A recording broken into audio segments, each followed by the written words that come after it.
Major shakeup in Republican Party politics tonight. President Donald Trump rescinding his support of staunch ally Marjorie Taylor Greene. Greene represents Georgia's 14th congressional district, which has been reliably red. Atlanta News First Justin Berger reports from Paulding County inside the 14th, where party leaders there are saying Greene's America First message is resonating.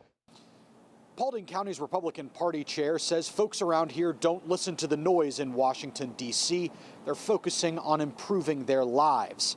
He says that's exactly why they've sent Marjorie Taylor Greene to Congress for a third term. She's pretty tapped into what her constituents in the 14th district are concerned about and asking her about.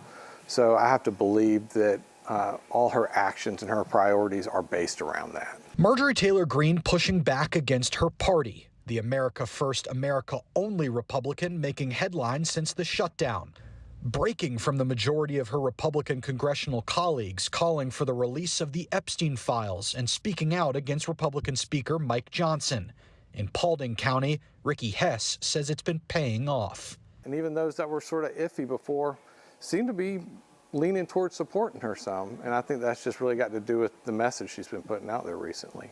President Donald Trump disagrees, taking to Truth Social, calling the Northwest Georgia Congresswoman wacky and a lunatic, accusing her of betraying the entire Republican Party when she turned left.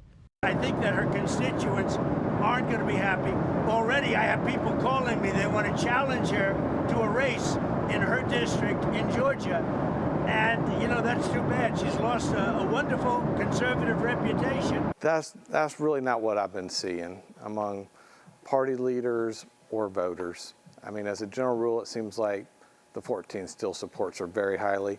Hess says Greene still resonates with voters who are focused on bringing their cost of living down.